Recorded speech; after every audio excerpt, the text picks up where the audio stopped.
एक हफ्ते बाद मेरे को फोन आता है, भैया हमारा गांव के लड़का तो हर पूरा वीडियो लगौले बड़ा कुल व्हाट्सएप पे। उसके बाद लगातार फोन आने लगा, गुजरात, उड़ीसा, जहां भी जो लोग मुझे पहचान रहे थे।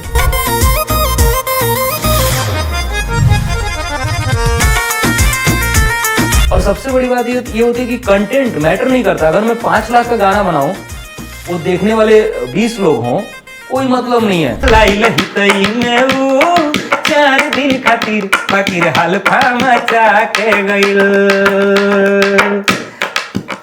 वो भी अनजान थी, मैं भी अनजान था, उससे वादा न था, कुछ इरादा न था, बस यूं ही डार्लिंग कह दिया, यारो मैंने पंगा ले लिया, पंगा ले लिया, यारो मैंने पंगा ले लिया। स्टेज साझा करने में किसके साथ ज्यादा मजा आएगा अगर आपसे पूछा जाए? पवन सिंह, खेसारी लाल? पवन भैया और खेसारी भैया दोनों लोग अलग अलग फ्लेवर है। पब्लिक क्या चाह रही है, क्या पसंद कर रही है, और अब के टाइम में, इस टाइम में अगर 5 लाख का वीडियो भी बनाते हैं तो स्टोरी ऐसी होनी चाहिए कि नेचुरल दिखे, क्योंकि नेचुरलिटी लोगों को पसंद आ रहा है। अच्छा। मधुकर आनंद, मैं बाई फ्लाइट गया मुंबई एक गाने के लिए डबिंग करने, और जाके वहाँ डबिंग करके फिर आया। इसी टाइम गुलेल लेके चिड़िया मारने निकल जाते थे, नदी नहाने निकल जाते थे, आंख लाल होके जब शाम को घर भीगा हुआ वस्त्र था वो गोठा पे पसार देते। तो देवरिया में मेरा जो माहौल बना हुआ था वो ये था कि एक लड़का है, किसी भी गाने को उल्टा कर देता है। दिल दीवाना ना जाने कब खो गया, किल दिनावा दिनाए जाबक खोएगा। स्टेज पे 20 मिनट का फीलर है, दीपक आ जाओ। तो अच्छा। ये लोग सब लोग ऐसा रहता था कि दीपक है, संभाल लेगा सब कुछ। क्यों नहीं करते, थोड़ा मेहनत करो। कहते मेहनत रात में गाएंगे, सुबह तक वायरल। कम हल्का में लेते हो क्या? आते हैं जहाँ भी भीड़ रहता है तुरंत सब कोई चुप हो जाता। तो मैं कहता था कि इस तरीके से लोग पूछेंगे क्लासिकल सीखे हो, मुर्गियाँ आती हैं, अभी PCS बन के गाऊंगा तो कोई ये नहीं ना पूछेगा कि शास्त्रीय संगीत सीखे हो। सही बात। लोग ये कहेंगे अरे SDM साहब गा रहे हैं, SDM तहसीलदार साहब गा रहे हैं। ये मेरे दिमाग में, लेकिन गाना है एंड ऑफ द डे भी गाना ही है। मतलब पहले अब पापा के लिए समाज इम्पोर्टेंट था, पापा को मैं बोलता था कि मेरी खुशी इम्पोर्टेंट है, मैं गलत थोड़ी हूँ किसी चीज में। उस चक्कर में एक घटना घटती है, रिलेटिव लोग, सब लोग, समाज के लोग मेरे बारे में अफवाहें उठी। राजनीति में कुछ ऐसे चेहरे हैं जिनको मैं बहुत मानता हूँ। कौन फेवरेट हैं आपके?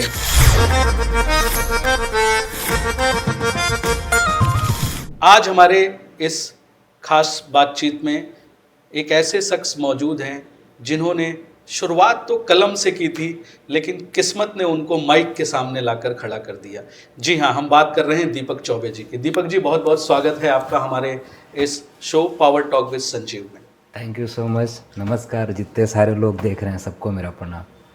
सो दीपक भैया, देखिए आप हैं कुशीनगर के जी, और मैं हूँ थोड़ा सा प्रोफेशनल, तो मैं चाहता हूँ माहौल को थोड़ा सा खुशनुमा बनाएं और भोजपुरी अंदाज में थोड़ा गमछा वमछा लगा के शूटिंग हो तो क्वेश्चन आंसर हो तो उसका मजा ही अलग है। मजा भी है और हमारे अंदर भी कॉन्फिडेंस थोड़ा सा बढ़ेगा। तो ये गमछा जो है लोगों की जो है शान है और हमारे पूर्वांचल की आन बान शान है। क्या बात। तो यहाँ से शुरुआत हो और इसको थोड़ा मुरैठा स्टाइल में जैसे आप चाहे थोड़ा बांध के बस जैसे आपने दे दिया वही। चलिए, जबरदस्त। सो इससे शुरुआत होगी। सो दीपक भैया, ये हमारे जो भी दर्शक हैं उनको थोड़ा सा अपने बारे में बताइए, कहाँ से शुरुआत हुई, कहाँ से हैं आप और आज यहाँ तक, थोड़ी सी कहानी संक्षिप्त में। एक्चुअली मैं रहने वाला हूँ कुशीनगर जिले के फाजिल नगर ब्लॉक में एक गांव है नारायणपुर जी। मैं वहाँ से बिलोंग करता हूँ। और स्टार्टिंग में चूँकि माताजी पिताजी का इकलौता संतान था और बड़ी मन्नत के बाद पैदा हुआ था, तो बदमाशी नेचुरली आ ही गई थी अंदर। लाड प्यार में पले बड़े हैं पूरा का पूरा। तो 5 साल का था, 6 साल का, तो पिताजी को अब लगा कि इसको गांव में रखना उचित नहीं है। उसी टाइम गुलेल लेके चिड़िया मारने निकल जाते थे, नदी नहाने निकल जाते थे। अच्छा। आंख लाल होके जब शाम को घर आते, अब जो भीगा हुआ वस्त्र था वो गोठा पे पसार देते थे। 6 साल में? 6 साल 7 साल गुलेल लेके गांव में जो है लगे चिड़िया मार रहे हैं। पढ़ाई में भी अच्छे थे, तेज थे। अच्छा। तो पिताजी को लगा कि हॉस्टल भेज देना चाहिए। प्रारंभिक शिक्षा मेरी फाजिल नगर से आनंद मिशन के बाद से मैं सीधे देवरिया हॉस्टल पहुंचा। पिताजी क्या करते थे? पिताजी मेरे गवर्नमेंट जॉब में है, डॉक्टर है, होम्योपैथिक। होम्योपैथिक अभी जस्ट रिटायर हुए हैं। एक इवेंट भी हुआ था हमारे वहाँ, रिटायर जब हुए थे तो बहुत सारे लोग आए भी थे, सेलिब्रिटी। बहुत डिसिप्लिन होंगे डॉक्टर को तो हाँ, लगता है बहुत कि लाइफ ज़्यादा, बड़ी डिसिप्लिन, बहुत ज़्यादा। तो अब उनका हमेशा से सपना रहा कि अब देवरिया से फिर मेरा दाखिला हुआ नवोदय विद्यालय। अच्छा, नवोदयन है यहाँ? जवाहर नवोदय विद्यालय में पेपर दिया, सेलेक्ट हो गया। पढ़ने में तो ठीक था, हाँ तेज थे, मतलब पढ़ते नहीं थे कभी। वन नाइट फाइट करके इतना कर लेते थे कि गर्वान्वित महसूस हो पिताजी। वन नाइट फाइट, क्या बात है, क्या बात है। फिर क्या हुआ कि नवोदय में जाने के बाद से, अब चूंकि नवोदय का ऐसा माहौल होता है अंदर हॉस्टल का, सीनियर लोगों को, भैया सीनियर जो गर्ल्स हैं, दीदी, अपने क्लासमेट जूनियरों का जो वहाँ पे इन्वायरमेंट था, वहाँ से बहुत कुछ सीखने को मिला। उस समय क्रिकेट का बहुत शौक था मुझे, मतलब मेरी किस सन की बात बता रहे हैं? मैं 2010 12 2010 में आपने 12वीं हाँ, नवोदयन थे मतलब हाँ, आप उस समय।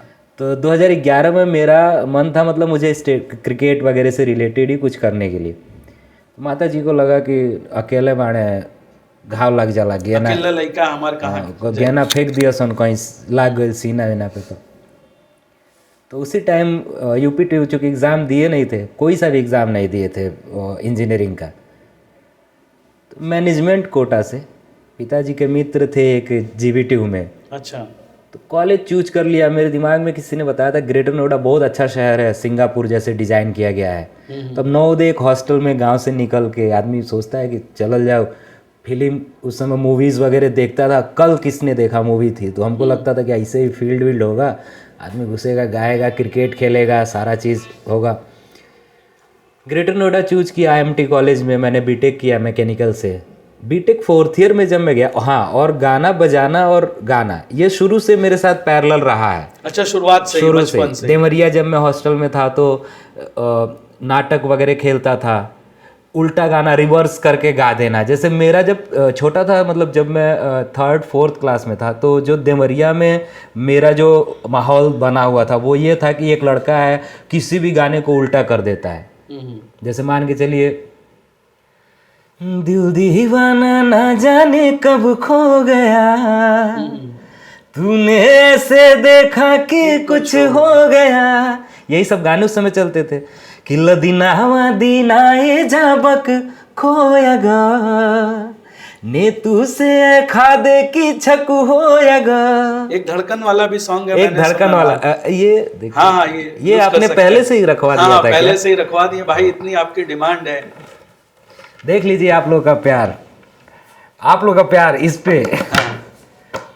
तुम दिल की धड़कन में रहते हो, मेरी इन सांसों से कहते हो होवा में आओ जा, नो पस में खो जा, मतुलद की नकड़द में तेहर हो,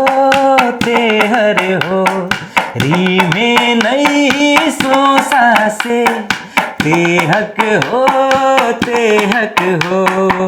वाह भाई, जिन गानों को लोग बड़ी मुश्किल से सीधे रास्ते से गा पाते हैं, ये हैं हमारे दीपक भैया, जो उस गाने को बड़ी आसानी से उल्टी अल्फ़ाबेट्स में भी जाके कितने आनंद पूर्वक गाना गाते हैं। वाह भैया वाह।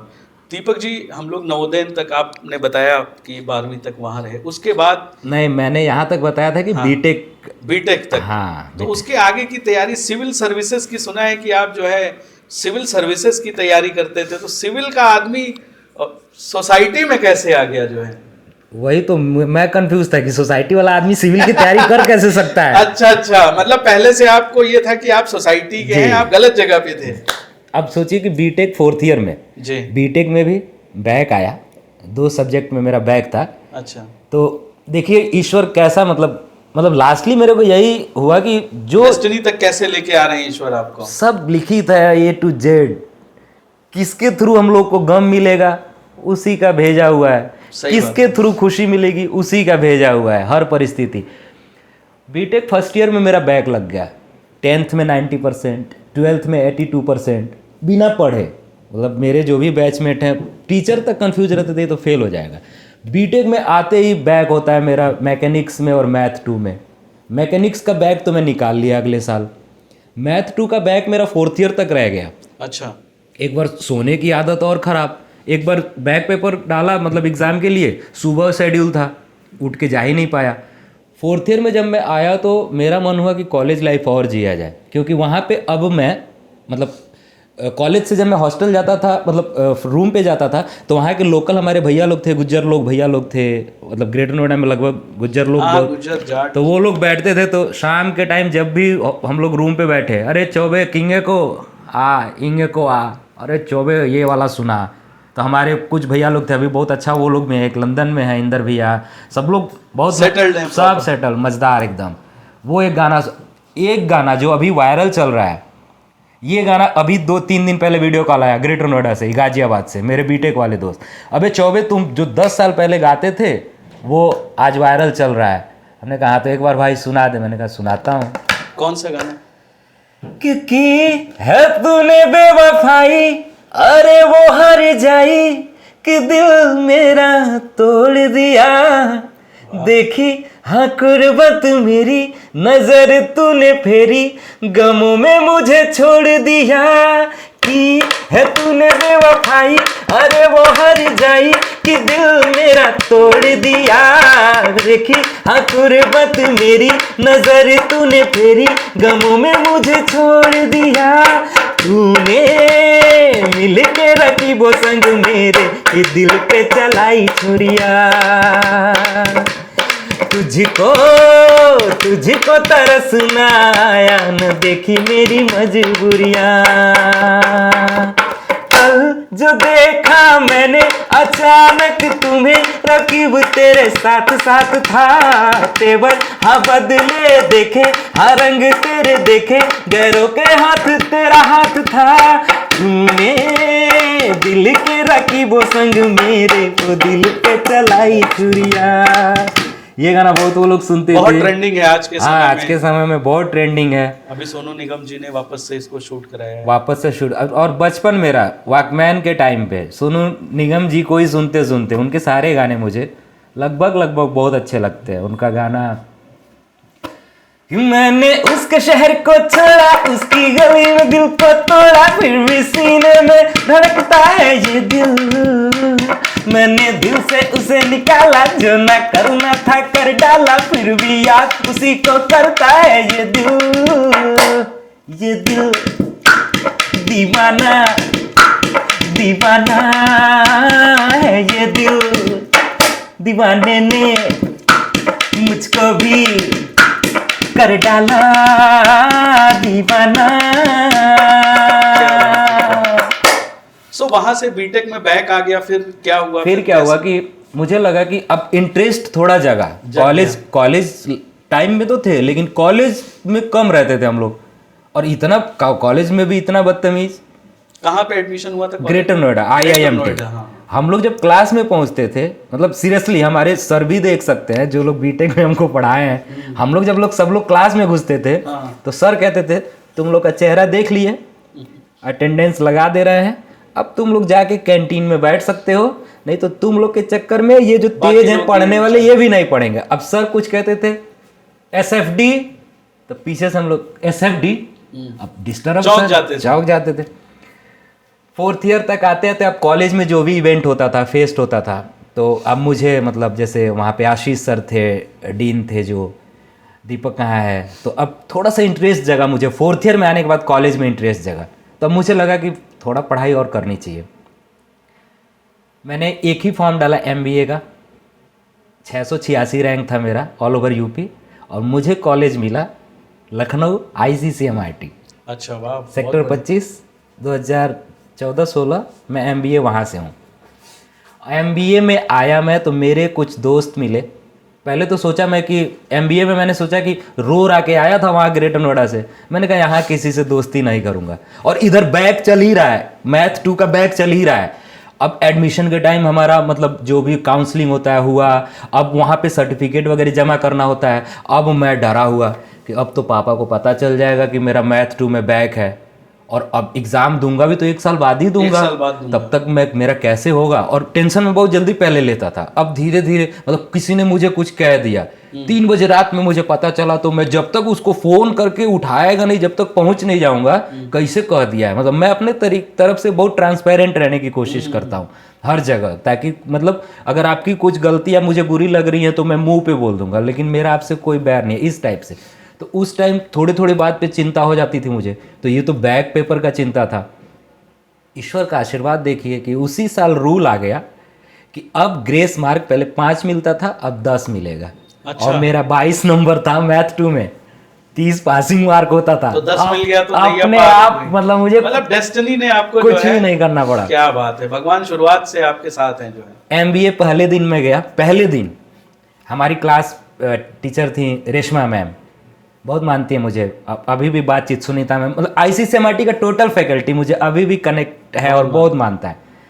रेशमा मैम आई, मैं गया क्लास में तो मैं सबसे पीछे बैठा, मतलब 3 डेस्क खाली था लेकिन उसके बाद मैं सबसे पीछे बैठता हूँ। तो अभिषेक जो आज मतलब MBA का मेरा सबसे फास्ट फ्रेंड था, गिटार भी प्ले करता था। पुराना वीडियो यूट्यूब पे आप देखेंगे तो एक लड़का गिटार प्ले कर रहा है, वो अभी किसी कंपनी में मैनेजर है। अर्पिता थी, तो ये लोग सब मार्केटिंग डिपार्टमेंट के थे और अच्छा कर रहे हैं, किसी कंपनी में है ये लोग, अच्छे पोजीशन Settled पे, हैं हाँ एरिया मैनेजर ऐसे कुछ है। तो अभिषेक क्लास के सबसे मतलब वो थे, टैलेंटेड बच्चे थे। तो मैं जितनी देर बैठा क्लास में, मतलब मैं क्लास में मेरी एंट्री होती है 10 मिनट में सबका हाव भाव देखता हूँ, रेशमा मैम सबसे इंट्रोडक्शन ले रही होती हैं, अभिषेक थोड़ा इंग्लिश में बोल रहे होते हैं, इंग्लिश मुझे कम आता है, तो मैं अपना चुपचाप बैठा हुआ हूँ। और ये भी मेरे दिमाग में है कि यहाँ किसी से दोस्ती नहीं करूँगा, पहले दिन ही। तो कोई बात हुआ तो अभिषेक ज़्यादा चक्कर पकड़ कर रहे थे, हम कहीं बड़ा बन रहा है, टॉपर लोगों से हम लोग को वैसे ही प्रॉब्लम रहती थी। तो कुछ हुआ तो मैंने अभिषेक को कोई कमेंट किया तो रेशमा मैम बोली आओ तुम ही कुछ सुना दो।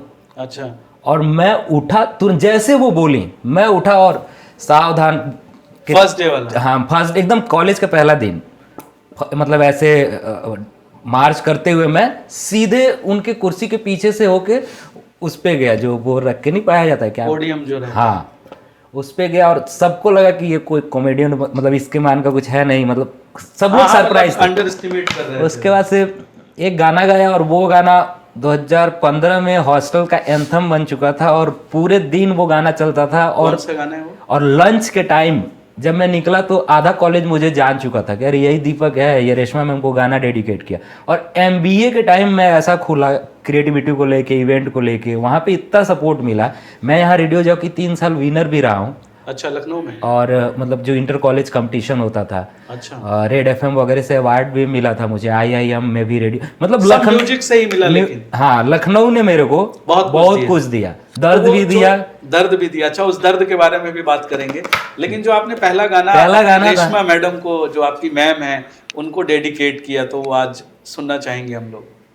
कि कोई नगमा कहीं गूंजा, कहा दिल ने ये तू आई कहीं, मतलब आपके पूरा एंथम सॉन्ग ये बन गया। तो फिर तो बहुत सारी छूट मिल जाती होगी आपको, मुझे मैडम को इतना अच्छा गाना। मुझे छूट इतना, अब ये वीडियो बाय द वे वहां तक पहुंचता है कि बिना मेरे शेयर किए कॉलेज के लोग यहाँ इन्वॉल्व होते हैं, मेरे भाई जो मेरे साथ पढ़ते थे, मैम, तो मुझे इतना छूट मिलता था कि उस समय चूंकि कॉर्पोरेट का कॉलेज था तो शिवपाल चाचा का आना लगातार रहता था मेरे कॉलेज में। तो हमारे उस समय डायरेक्टर हुआ करते थे अरे राम जतन सर जी। तो राम जतन सर का स्पेशली सबको रहता था कि दीपक है कि नहीं है, फेस्ट के टाइम तो सबका कॉल मेरे पास आता था तुमको रहना है। अब मैं रहता था तो RJ हंट जज कर दिया, स्टेज पे 20 मिनट का फिलर है, दीपक आ जाओ। तरुण सिंह गंगवार सर थे मेरे उस समय, बहुत मानते थे मुझे। तो ये लोग सब लोग ऐसा रहता था कि दीपक है संभाल लेगा सब। तो उस समय भी मतलब पढ़ाई वढ़ाई कुछ होती थी? पढ़ाई नहीं, मतलब वही चल रहा है, 1 नाइट फाइट वाले ही हैं। 1 नाइट फाइट, वहां भी तो 1 नाइट फाइट भी नहीं था, वहां भी वही, वहां वो भी नहीं था, वहां 1 आवर फाइट था। 1 आवर फाइट था। दिन में एग्जाम, मैं अपने रूम से सेक्टर Q पे, मैं अलीगंज रहता था, अपने रूम से मैं पहुंच गया अभिषेक के वहां, जो पढ़ने में टॉपर था अभिषेक, तो उसके पास बोलूंगा अभिषेक 12 बजे जगा देना, 12 से 2 पढ़ लूंगा।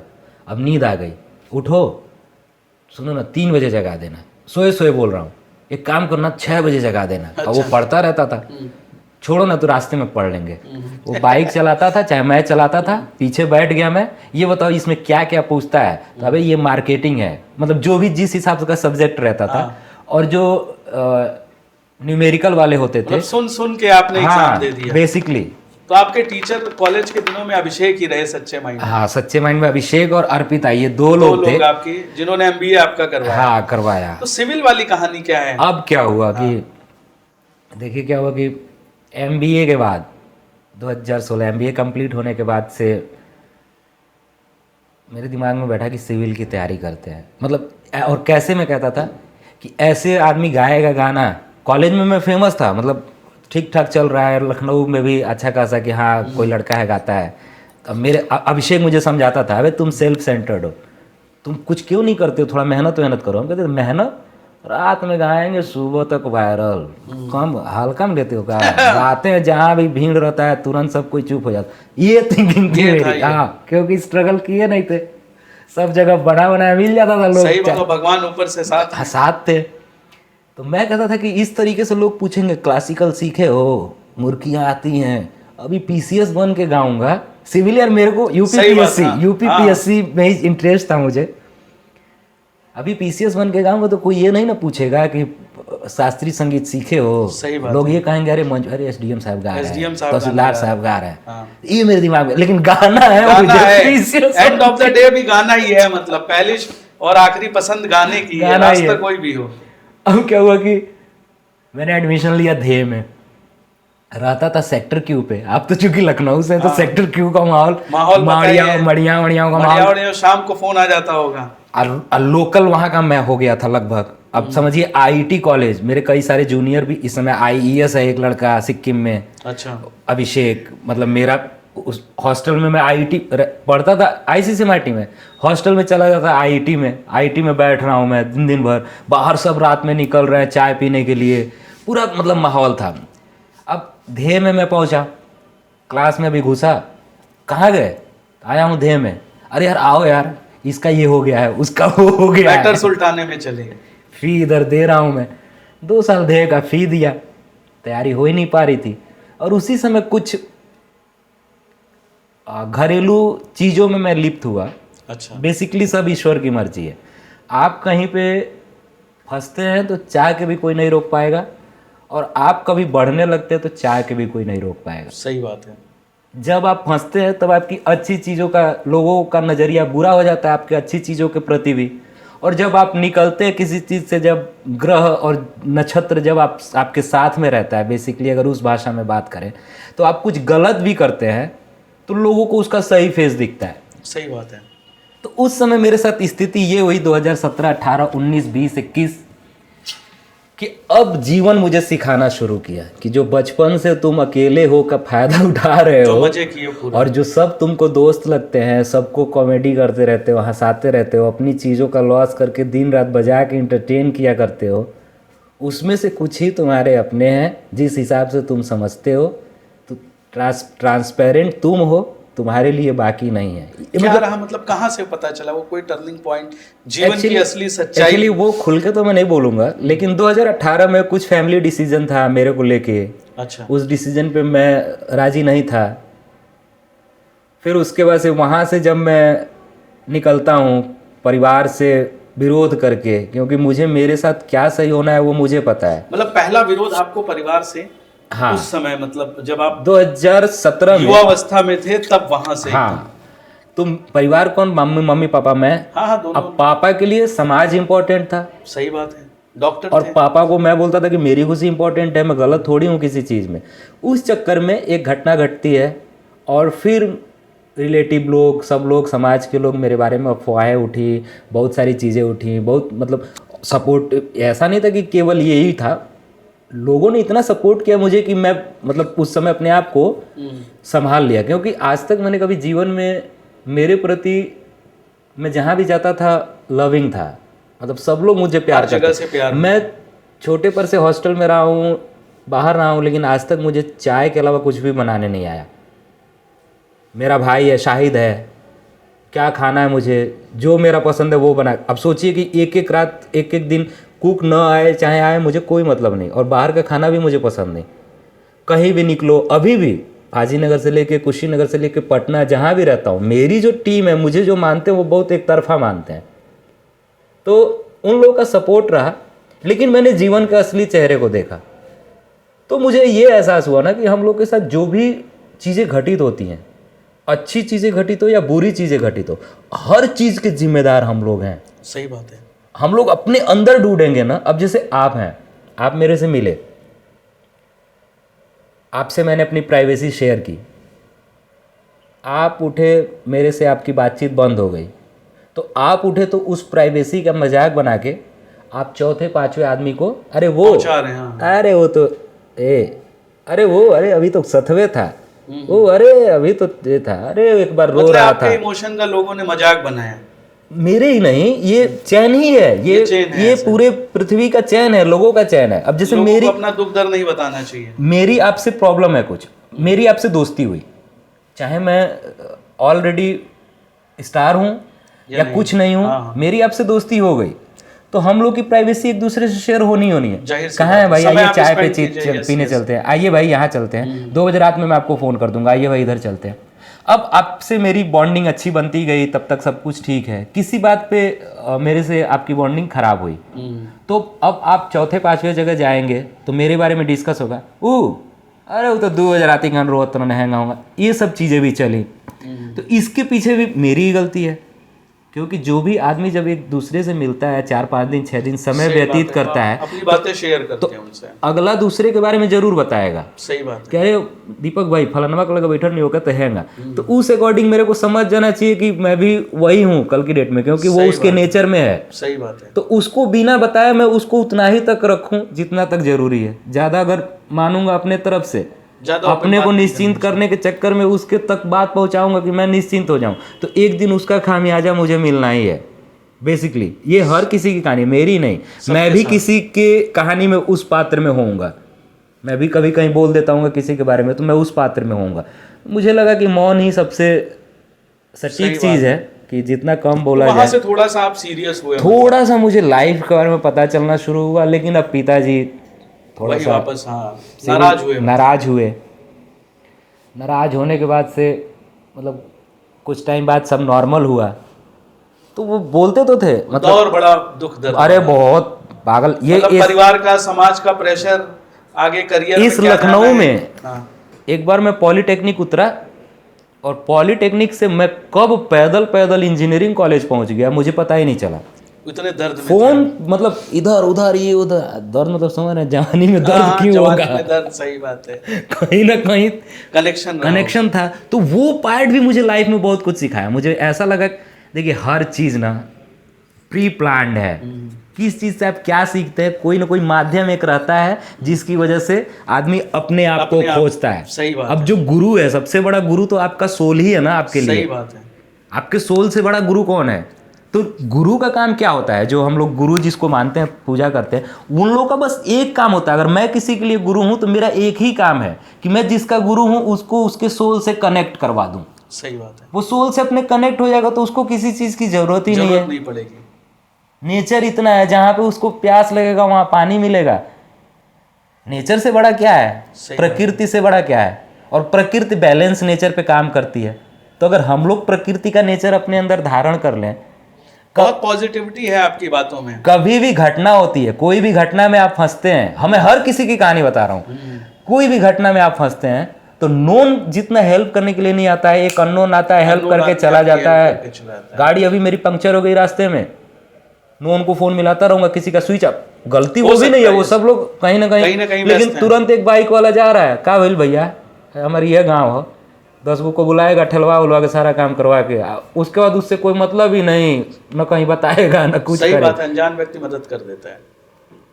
तो क्या दर्द, मतलब आपने कहा लखनऊ ने बहुत कुछ दिया, दर्द दिया, मतलब वो दर्द क्या हमारे दर्शकों के बीच आप साझा कर सकते हैं? मतलब कंफर्टेबल हैं? नहीं, साझा तो कर सकते हैं, साझा करने में कोई इशू नहीं है। एक्चुअली प्यार व्यार के दिल ने ये कहा है, दिल से मोहब्बत हो गई है तुमसे, मेरी जान मेरे दिलबर, मेरा एतबार कर लो, जितना बेकरार हूँ मैं खुद को बेकरार कर लो, मेरी धड़कनों को समझो, तुम भी मुझसे प्यार कर लो। एक तरफा प्यार था या प्यार इतना एक गहरा था बेसिकली, दोनों तरफ से? बेसिकली जो दोनों तरफ से था, लेकिन वो प्यार नहीं था, अटैचमेंट बहुत गहरा था, एक दूसरे की लत आदत। प्यार अगर मेरे लैंग्वेज में देखा जाए तो अगले ने जो एक्सपेक्ट किया मेरे से, मैं वो नहीं हो पाता था, फिर मैं अगले पे खिसियाता था, फिर मैं अपने बारे में सोचता था तो मुझे पता चलती थी हाँ मैं यहाँ गलत हूँ। अब मैं अपने आप पे काम करना शुरू कर देता था। नहीं बता रहा हूँ, हर चीज़ का एक दौर होता है और वो चीज़ हमें सिखा के जाता है। तो अगले ने जो भी साथ वाला फेज रहा वो तो निकल गया, खुशी में, रोमांस में, वो तो वैसे निकल गया। वहाँ पे तो आदमी कुछ सीखा ही नहीं, लेकिन जितना लड़ाई वाला पार्ट था, फैमिली इशू था, जो भी था, वो सारा फेज मेरे को बहुत सारा चीज सिखाया। तो वो आपने फेज साथ में मिलके झेला या अकेले ही आप? अगला परिवार का विरोध हुआ, अगला अपना झेल रहा है, मैं अपना झेल रहा हूँ। अच्छा, नहीं हाँ, निकला कोई नहीं। अच्छा, अब ये विस्तृत कहानी है, देखिए। हाँ, ये ऐसी कहानी है, मतलब मेरी जो कहानी है, लाइफ स्टोरी है, ये मतलब मुझे लगता है कि टोटली मूवी सीन है, टोटल मतलब हर चीज़। तो वो मैं कोशिश में हूँ कि थोड़ा सा कुछ इधर करके अगर मूवी मैं करूँ लीड रोल में, तो मैं चाहता हूँ कि पहली कहानी मेरी हो, तो कुछ तो उसको। लेकिन हाँ, उस फेज़ में मैंने बहुत कुछ सीखा। अभी सब चीज़ है, सब कोई अपने अपने लाइफ में मस्त है, लेकिन कहीं ना कहीं ये जो मुझे मिल रहा है, लोगों का प्यार मिल रहा है, ये उसी दौर से तो उन्होंने अपने जीवन की शुरुआत कर ली या? हाँ, वो तो कर ली, और आप अभी भी हाँ अभी रुके हुए हैं। चलिए, एक्चुअली देर से खुद को समझ पाया मैं, तो देर से समझ पाया, तो अब थोड़ा सा दुरुस्त हो जाया जाए, चीज़ों को सही जगह पहुंचा दिया जाए। सही बात है। फिर शादी करेंगे। चलिए, तो ये बताइए कि अब तो सिविल सर्विसेज से भी क्लियर हो गया आपको कि PCS बन के भी गाना ही गाना है, और वैसे भी गाना ही गाना है जो आपके दिल की बात थी। पहला गाना आपने कौन सा गाया जो मतलब as a professional singer first song? ही गाना तो आप बचपन से ही, आपने कहा कि 5वीं से ही, 5 साल की उम्र से ही मैंने गाना चालू कर दिया, फिर आपने कॉलेज में मैडम को भी डेडिकेट किया गाना, और उसके बाद पहला एज अ प्रोफेशनल सिंगर कौन सा ऐसा मोड़ आया जहाँ पे आपको एक खुशी होती है ना कि यार हाँ, इसको मैं करना चाहता हूँ, 20-22 सालों से मैं लगातार एक एफर्ट कर रहा हूँ और एक पहचान अब मुझे मिली है? कौन सा वो सॉन्ग था? 2018 में जब मेरे साथ फेज ऐसा चल रहा था कि कोई भी ये घटना होती थी तो मैं 5 लोगों को फ़ोन करता था, ए भाई ऐसन भइल बा, ए भाई हई भइल बा, मतलब जब तक संतुष्ट नहीं हो जाता था तब तक। अब मैं खुद से ऊब भी रहा था कि रोज़ रोज़ एक ही काम करता हूँ, ये भी ऊब रहे होंगे, सब बता भले नहीं रहे हैं, सब मानते हैं सब तो, लेकिन मैं तो खुद से ऊब रहा हूँ। उस टाइम मुझे एक हमारे बड़े भाई मिले, हमारे मित्र है, वैभव है, मतलब ये लोग ऐसे मित्र हैं कि जो हमेशा 24 घंटे, पप्पू भी आए हैं, उन लोग के थ्रू हमारे एक बड़े भाई मिले, अमित श्रीवास्तव, बेसिकली बिल्डर हैं लखनऊ में, प्रोमिनेंट मॉल भी अपना उनका बन रहा है। अच्छा। उनसे जब मैं मिला, और इंडस्ट्री के बहुत सारे लोगों का उनके वहाँ आना जाना होता है, मतलब हमारे भोजपुरी इंडस्ट्री का, तो वैभव वहाँ पे ले जाके मिलवाया। भैया से जब मैं मिला तो भैया ने छोटे भाई जैसा प्यार दिया, मतलब आज मैं उस फैमिली में ऐसा हूँ कि परिवार के सदस्य जैसा हूँ। अभी जैसलमेर कहीं भी उन लोग का ट्रिप बनेगा तो तुरंत टिकट कर देंगे, आओ चलते हैं साथ में, भाभी अभी सब लोग, हम लोग, उनका पूरा रिलेटिव हर जगह। अब जब मैं उनसे मिला तो वो छोड़ते ही नहीं थे मुझे, सुबह तैयार हो जाना, चलेंगे हम लोग यहाँ, ये करेंगे वो करेंगे, कभी उनके चाचा के वहाँ, कभी मौसी के यहाँ, मतलब जो भी उनका व्यक्तिगत समय होता था वो पूरे टाइम में उनके साथ, पूरे टाइम में कहीं भी अगर मीटिंग के लिए भी जा रहे हो, बेसिकली यहाँ पे बहुत सारे बड़े बिल्डर लोग हैं जिनके राजू श्रीवास्तव जी के वहाँ से उनका बहुत अच्छा टचअप था। तो उनके भी ऑफिस में आशीष भैया, राजू भैया के जो साले हैं, सब लोग एकदम सुनते थे, राजीव रंजन भैया, मतलब उनकी पूरी सर्किल हर शाम को मेरा मतलब सुनते थे लोग, एंजॉय करते थे लोग। तो मैं भी डाइवर्ट होता गया, डिस्ट्रैक्ट होता गया, अच्छा लगने लगा मुझे।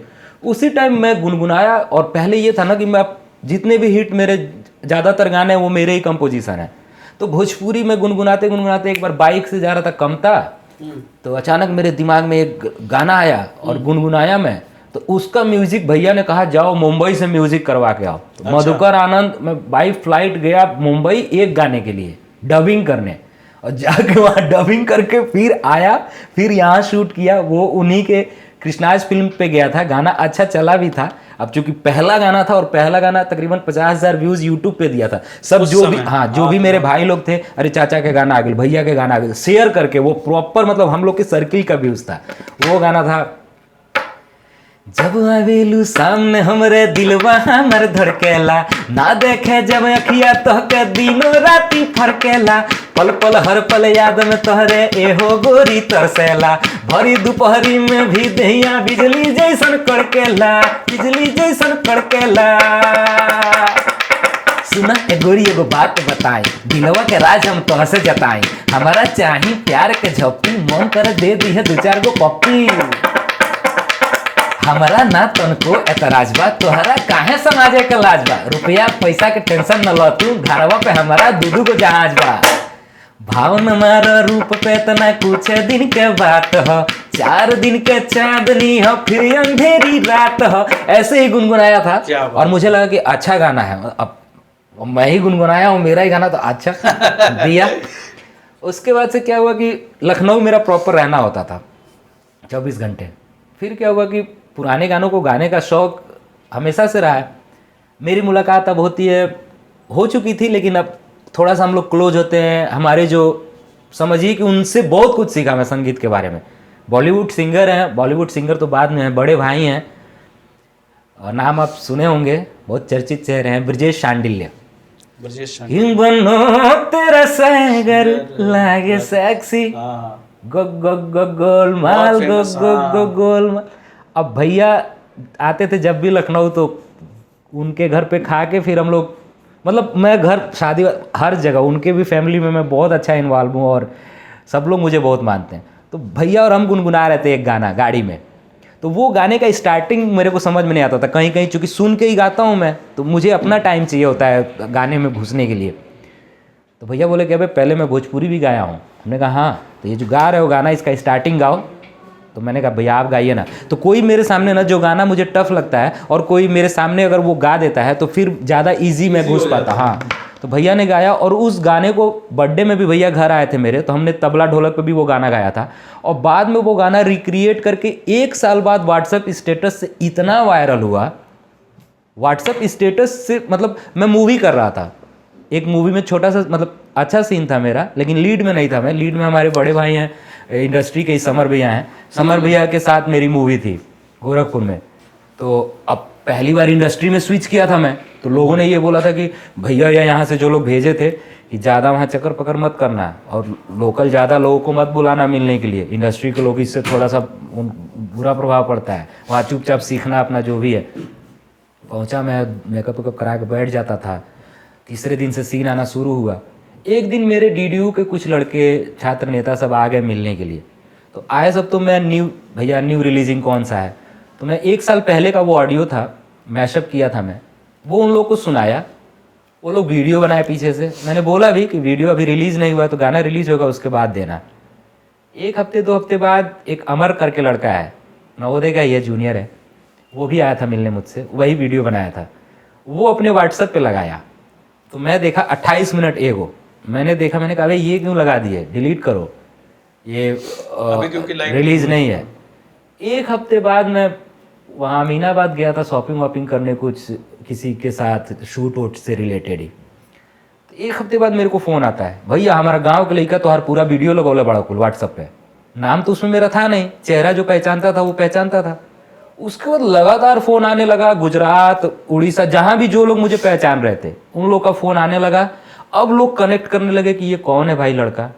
अब मैं ऑडियो जल्दी जल्दी अपने चैनल पे छोड़ा, क्योंकि टी सीरीज को भी मैंने वो गाना भेजा था, तो टी सीरीज भी मना कर दिया था रिलीज़ करने से, और वेब म्यूजिक भी रिलीज़ करने से मना कर दिया था, क्योंकि उसमें हिंदी भी गाना था। तो उन लोग को ये था कि कहीं कॉपीराइट इशू ना आ जाए। तब इस चक्कर में वो था वो, हाँ, इस चक्कर में वो लोग भी नहीं लिए।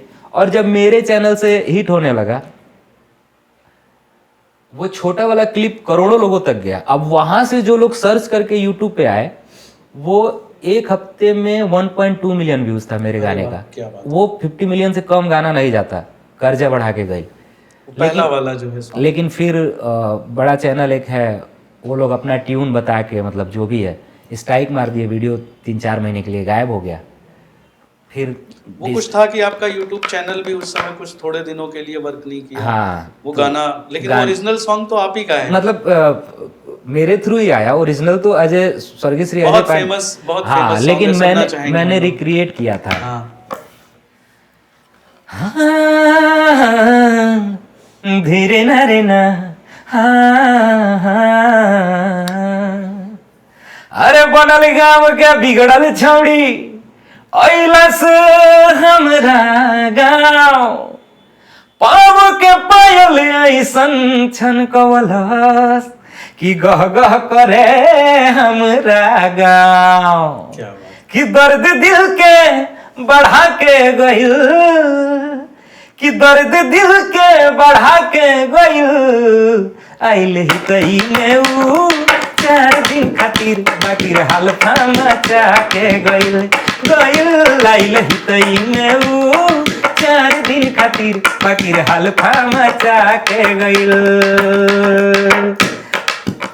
वो भी अनजान थी, मैं भी अनजान था, उससे बादान था, कुछ इरादा न था, बस यूं ही डार्लिंग कह दिया, यारो मैंने पंगा ले लिया, पंगा ले लिया, यारो मैंने पंगा ले लिया, आइल ही तई में ऊ 4 दिन खातिर बाकी हाल मचा के गइल। लेकिन मैं क्या बताऊं अब हाल दूसरा है, लेकिन मैं क्या बताऊं अब हाल दूसरा है, वो साल दूसरा था, ये साल दूसरा है, वो साल दूसरा था, ये साल दूसरा है, क्या करोगे तुम आखिर, क्या करोगे तुम आखिर, गम में अब मेरे आकर थोड़ी देर, थोड़ी देर, थोड़ी देर बैठोगे और दर्द ही बढ़ाओगे, तुम तो ठहरे परदेसी, साथ क्या निभाओगे, झट देना हो से जब नजर मिलावे, दिलवा के हमारा धड़कनवा बढ़ावे, करी जब इशारा मिले खातिरों से, दूर शहर में लखनऊ बोलावे, कि नाच ऐसन नचा के गइल, कि बिल ऐसन बढ़ा के गइल, अबल देना पानी 3 साल में कितना कर्जा बढ़ा के गइल, आइल ही तई में ऊ 4 दिन खातिर बाकी हाल मचा के गइल। अब क्या हुआ, हाँ कब आओगे, कब आओगे, कब आओगे, जिस्म से जान जुदा होगी क्या तब आओगे, देर न हो जाए कहीं, देर न हो जाए, देर न हो जाए कहीं, देर न हो जाए, आइल ही तई में ऊ 4 दिन खातिर बाकी हलफा मचा के गइल, आइल ही तई में ऊ 4 दिन खातिर बाकी हलफा मचा के गइल। क्या बात है, क्या बात है दीपक भैया, बड़ा मजा आ रहा है आपको सुन के। एक तो समय सीमित है, लेकिन मन भी नहीं कर रहा है कि आपको गाते समय कहीं बीच में रोका जाए, लेकिन कुछ क्वेश्चंस के दौर हैं। आपने पुराने समय में, और आप अभी भी कहते हैं कि टीआरपी की जो है, और राजनीति बहुत होती है टीआरपी को लेके आपके मायनों में, कि विवाद और टीआरपी की राजनीति बहुत होती है। क्या है ये मामला आपके हिसाब से? जो ये इंडस्ट्री है, क्या विवादों पे ही चलती है? जो भोजपुरी इंडस्ट्री है, टीआरपी के लिए लोग कुछ भी कह देते हैं, किसी भी एक्टर का नाम किसी भी भोजपुरी एक्ट्रेस से जोड़ देते हैं। क्या है, आप तो बहुत बेसिकली टीआरपी के वजह से नहीं, हाँ, लेकिन टीआरपी से भी चलता है। अच्छा, क्योंकि ट्रेंडिंग, मतलब बेसिकली आपको ट्रेंड में बने रहना है, चर्चाएं आपकी होती रहे, चाहे किसी भी रीजन से हो, जब तक पर्सनल चीजें चर्चा नहीं होती हैं। अब जैसे पॉडकास्ट है, इसमें मैंने लाइफ के बारे में कुछ चीजें बताया जो कभी कहीं नहीं बताया था, तो हो सकता हो कि ये क्लिक करके उस जगह जाए जो गांव उस समय इन्वॉल्व था, 20-50 गांव जो इन्वॉल्व था, तो वहाँ चर्चा का एक विषय बने। तो चर्चा का विषय बनता है, उसी पीरियड में गाना आता है, तो उस समय चर्चा होता है, तो गाना लोग, अच्छा इसका कोई गाना भी आया है, थोड़ा सा देखें।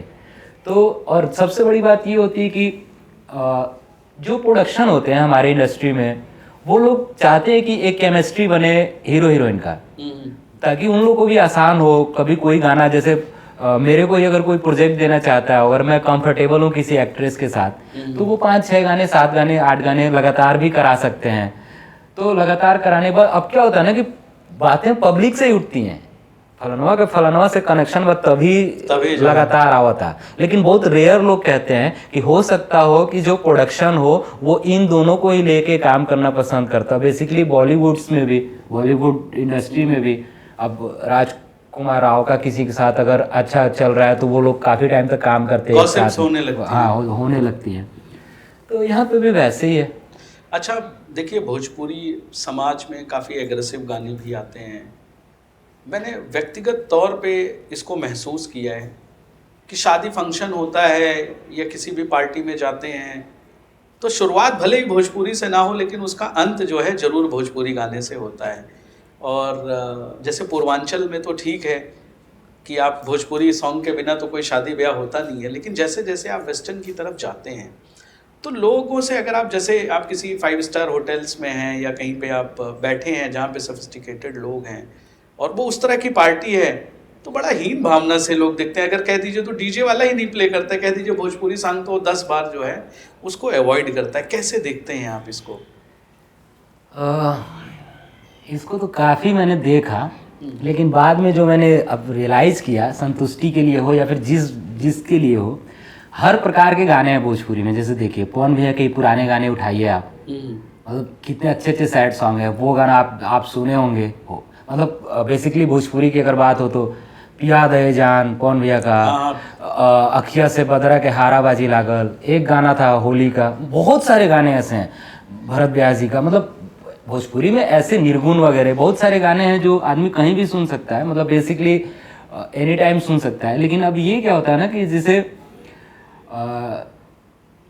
5 स्टार में कहीं बैठे हैं, ताज में बैठे हैं, तो वहाँ पे बेसिकली जो पब्लिक रहती है उनके अकॉर्डिंग अगर गाना बजा दिया जाए, धानी हो सब धन तोहरन उबाटे, चाहे हल्फा मचा के गई, तो थोड़ा सा हर गाने का एक टाइम पीरियड हो। हम ही लोगों का अगर सुबह नहा वहा के निकलें और अपना ही कोई वीडियो देखें जो रात का हंगामा किए हो, हम लोग मान के चलिए कि भाई दिवे रात में हम लोग खूब नाइट आउट किए और चिल किए हों, और सुबह दूसरे मूड में नहा के निकले और वो वीडियो देखें, अगल बगल में कोई गार्जियन रहे तो तुरंत हम लोग हटाते हैं, तुरंत हम ही लोग अपना ही वीडियो हटाते हैं। तो हर टाइम का एक मूड होता है। अब शादी ब्याह में सबसे बाद में बजता है भोजपुरी, सबसे अंत में, और अंत भला तो सब भला। सही बात है। तो भोजपुरी रिलीज अगर आप कहीं स्टोर करने के लिए गए हैं, कहीं कुछ एब्जॉर्ब करने के लिए गए हैं, तो वहाँ भोजपुरी मत सुनिए। लेकिन जब रिलीज करना हो, हैंग आउट करना हो, तो भोजपुरी के बिना चला दीजिए, आपको लिरिक्स से कोई मतलब नहीं होगा। अब देखिए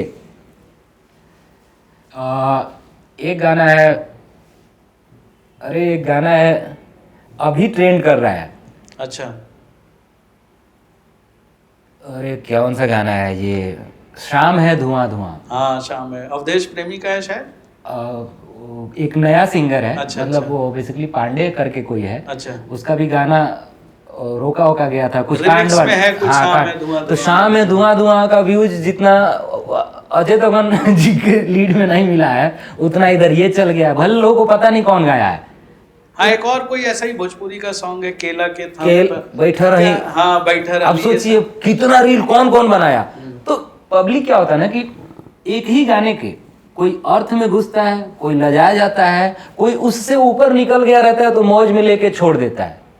तो अलग अलग प्रकार के मानसिकता वाले व्यक्ति हम ही लोग 5-6 लोग अगर यहाँ हैं, हम ही आप हैं, तो हम लोगों में बहुत सारी असमानता है। सही बात है। अच्छा ये बताइए, जैसे भोजपुरी अपने अब मैं ये कह सकता हूँ कि तीसरे दौर में आ चुका है।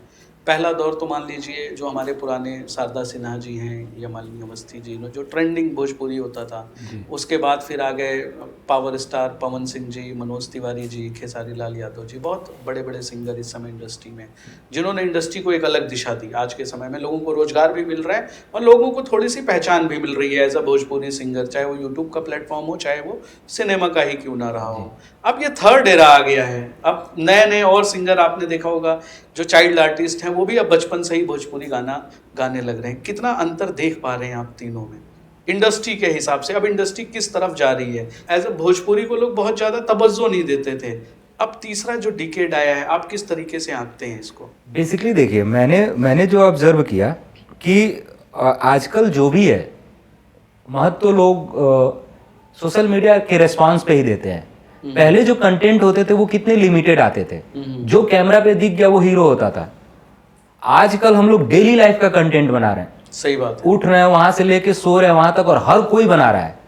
तो बेसिकली डिजिटल ही इस समय इस पोजीशन पे है, और इसके पीछे सबसे बड़ा रीजन है इवोल्यूशन।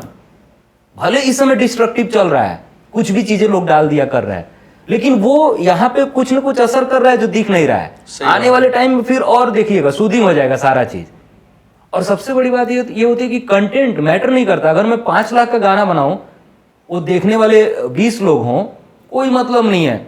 और वही टेबल डेस्क पे जाके 10-10 मिलियन चला जा रहा है तो 50 लोगों का फोन आ रहा है। सही बात है। पब्लिक क्या चाह रही है, क्या पसंद कर रही है, और अब के टाइम में, इस टाइम में अगर 5 लाख का वीडियो भी बनाते हैं तो स्टोरी ऐसी होनी चाहिए कि नेचुरल दिखे, क्योंकि नेचुरलिटी लोगों को पसंद आ रहा है। सही कहीं कोई ढोलक पे गा रहा है, कहीं कोई पर्सनल कहीं बैठ के गा रहा है, तो उसको ओरिजिनलिटी लोगों को, तो अब लोग जब ओरिजिनल वहां देख रहे हैं, पहले मिथुन चक्रवर्ती साइकिल से रोक देते थे और हम लोग ऐसे करके देखते थे।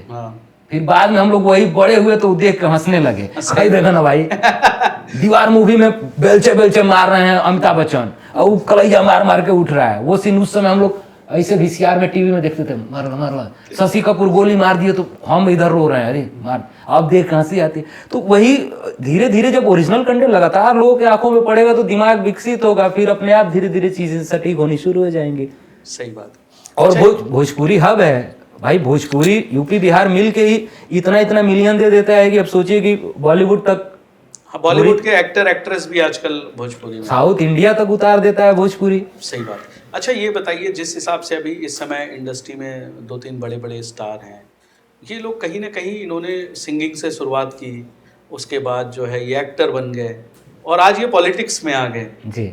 जैसे बहुत सारे एग्जाम्पल हैं हमारे इंडस्ट्री के, मनोज तिवारी जी हैं, मनोज भैया हैं, नीरव भैया हैं, सारे लोग आ गए। और सारे तो इस समय मुझे लग रहा है 2 या 3 तो सांसद ही हैं उसमें, मतलब पॉलिटिक्स में भी आए तो हिट है वहां पे। दीपक चौबे जी को हम कहाँ देखते हैं आने वाले समय में? मान लीजिए आपने भी अच्छा मैं तो कहाँ, मतलब कैसे आप जैसे अभी सिंगिंग में आए, अब जाहिर सी बात है आप हरपन मौला हैं, एक्टिंग में भी आ रहे हैं, कुछ विजन है आपका आने वाले समय में कि हाँ ठीक है हमारी भी राह वहीं पहुंचेगी जहाँ लोग हैं? मतलब अगर आज से मैं बात करूं, क्योंकि देखिए क्या आजकल ट्रेंडिंग, अब पॉलिटिक्स में भी लोग ट्रेंडिंग हो गए, यंग एकदम से आ जाते हैं। अभी मैंने देखा पिछले दिनों में कोई यंग एक्ट्रेस हैं आपके यहाँ की, उन्होंने जन स्वराज पार्टी शायद ज्वाइन कर ली है बिहार में जी। बहुत यंग है अभी। आपकी क्या प्लानिंग है फ्यूचर को लेके?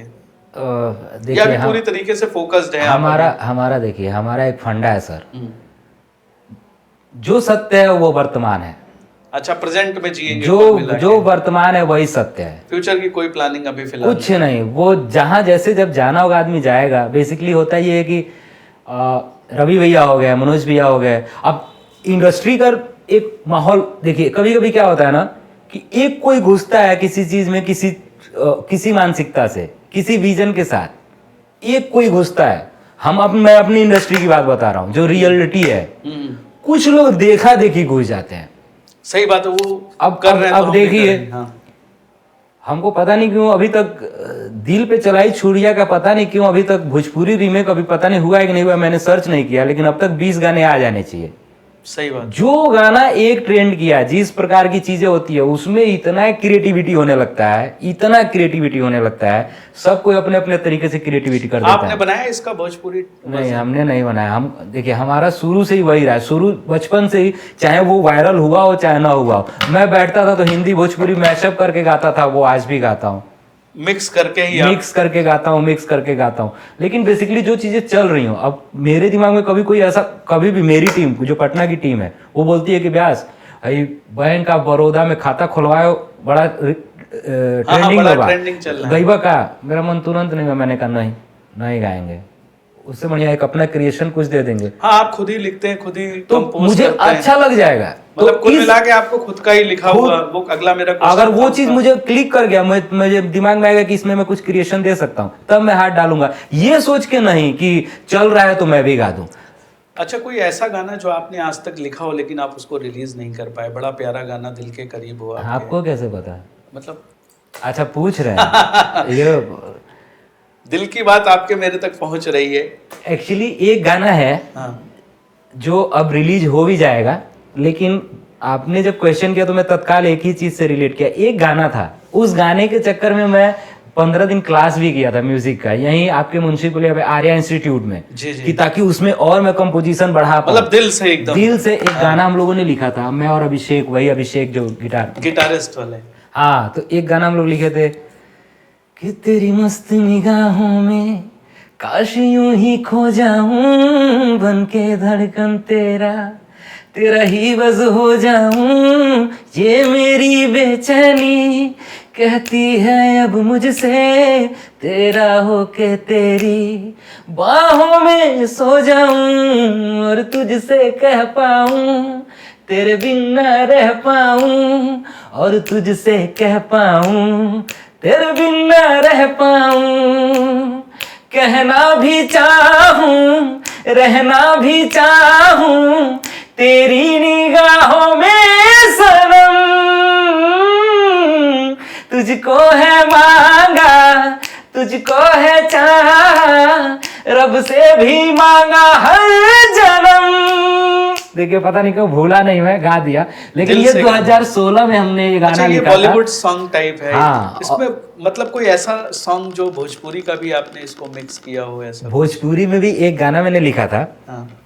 जो अभी तक रिलीज नहीं हुआ है लेकिन अब होगा। अच्छा।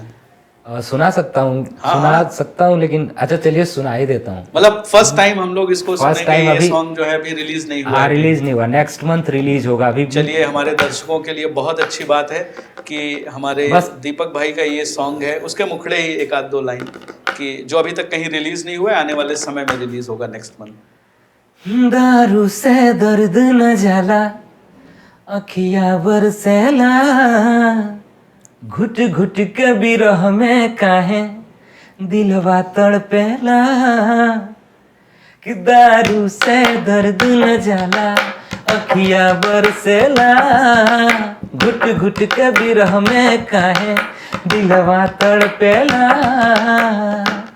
न जाने कैसनी भइल बा कहानी, ना जाने कैसनी भइल बा कहानी, हम जियल चाहतानी पगली खत्म कई के मानी, हम जियल चाहतानी खत्म कई के मानी। क्या बात है, ये वही लखनऊ वाला दर्द तो अरे ये लखनऊ का दर्द है जो आपकी खुद की दास्तान है, ये खुद की कहानी है जो हम आज पहली बार, चलिए एक देर ही सही लेकिन ये मैसेज पहुंच एक और मेरा हिंदी गाना अभी 3 दिन शूट किए थे, पिछले महीने आए थे लखनऊ, तो जी वो भी हिंदी गाना ही है और सावन के जस्ट बाद रिलीज होगा। वो भी मेरा ही लिखा हुआ है। वो मैं आप कहेंगे तो सुना तो दूंगा मैं, लेकिन मैं कोशिश यही करूंगा कि गाना रिलीज होने के बाद ये वाला क्लिप जाए तो अच्छा रहेगा। चलिए ठीक है, ये थोड़ा सा, क्योंकि हाँ, क्योंकि पता है हल्फा वाले में भी यही हुआ था, जब एक बार हल्फा क्लिक हुआ तो उसके बाद से मेरा टेक डाउन कर दिया गया और सब लोगों ने गा दिया। ये जब आपका रिलीज हो जाएगा तब हम इसको पॉडकास्ट में चलाएंगे अपने। वीडियो बहुत अच्छा शूट किया हमने और आने वाला है, और जब आएगा तो पता चल ही जाएगा बिना बताए, गर्दा मचा देंगे। कंपोजिशन लिरिक्स सब मेरा है। कि एक बात बताओ रब की कसम है। क्या बात है। तो दीपक जी ये बताइए कब निकलेंगे आप उस दर्द से? पहला सॉन्ग अभी आपने सुनाया, दूसरा गाना भी वही, मैं क्या रिलेट करूं इसको? अरे ये तो गाना के लिए अभी मेरा गाना आ रहा है, लखनऊ से रिलेटेड है। देखिए अभी डबिंग नहीं किया हूँ, अभी म्यूजिक रेडी है, अभी डब करना बाकी है, बहुत सारे गाने मेरे पेंडिंग है। भले अपना मौगी के गांव में रखेम, तोहरा के सोना लखनऊ में रखेम, बलिया ना गोरखपुर मऊ में रखेम, तोहरा का बहुत चलेगा। जबरदस्त लखनऊ के सारे प्रकार के गाने बन रहे। मेरा एक गाना हाफ मिले 1200 1800 के फूल बा, दूध पैग लहला पे रहत सभे फूल बा।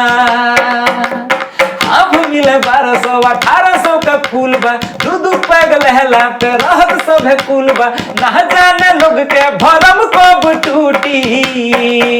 अरे बलिया तो लिहलस बिहार के लूटी, ब्लैक में बेचाता बक्सर में फ्रूटी, ब्लैक में बेचाता आरा में फ्रूटी, ब्लैक में बेचाता पटना में फ्रूटी। लोग न कतही मिलत चारू ओर बा, यही में दुनिया भइल सारा बोरबा। चले यही से सब लोग के राशन, चाहे पुलिस दरोगा प्रशासन, यही खातिर लेबे लोग दफ्तर से छुट्टी। अरे कुशीनगर लहलस बिहार के लूटी, ब्लैक में बेचाता गोपालगंज में फ्रूटी, ब्लैक में बेचाता नौसरख में फ्रूटी, ब्लैक में बेचाता पटना में फ्रूटी। क्या बात है, बहुत जबरदस्त सॉन्ग। ये रिलीज हो चुका है ये रिलीज है, ट्रेंड कर रहा था, बहुत जबरदस्त ट्रेंडिंग सॉन्ग। मतलब ये तो आपने सरकार पे भी तंज कर दिया, जो अच्छा ट्रेंड किया ये। चलिए सरकार की बात आ गई है तो थोड़ा इस पे भी चर्चा हो जाए, राजनीति पे। इस समय की जो वर्तमान राजनीति है, किस तरह देखते हैं आप उसको?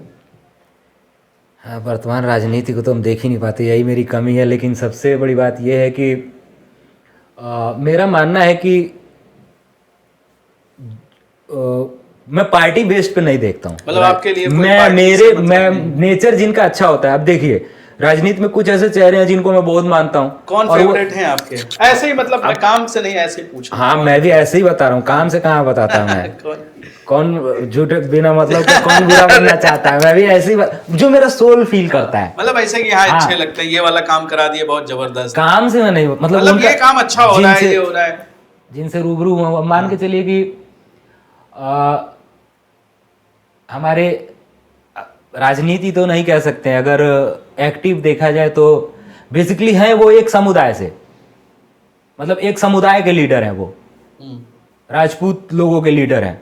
लेकिन बहुत मानता हूं मैं उन्हें, वो भी मुझे बहुत मानते हैं। कौन है भैया? दीपक भाई? बीरू सिंह है। अच्छा, बीरू सिंह जी। मतलब इकलौता एक ऐसे इंसान जो दीपक चौबे को 6 बजे सुबह उठा देते थे। मतलब उनको मैं ये क्लिप भेजूंगा भी। 6 बजे सुबह तो मैं रेयर कभी सोता हूँ, मतलब उठने की तो बात छोड़िए।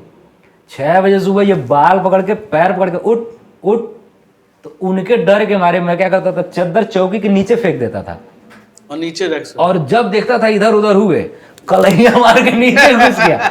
ये कहाँ गया? लग रहा है वॉकिंग करने। 2 दिन बाद पकड़ा गया मैं चौकी के नीचे। अब वहां भी काल सोना। तो जब भी उनका एक आदत है, वो राजनीति भले जो भी जैसे भी हो मुझे नहीं पता, लेकिन पर्सनली मैं उनसे जुड़ा हूँ। हमेशा मुंह पे तुरंत बोलेंगे ये चीज तुम्हारा बुरा है। एथिक्स के बहुत पक्के हैं वो। अपने अंदर जो उनका मतलब दिनचर्या है, व्यायाम है, बोलने का है, और वो उनका जो अपने अंदर हो रहा है, मतलब बेसिकली वो उनको जो चीज़ बुरी लगती है, सामने कौन बैठा है, कितना बड़ा है, क्या है, उससे मेरा फायदा है नुकसान है, कुछ नहीं। उनको बुरा लगा वो मतलब जीते हैं।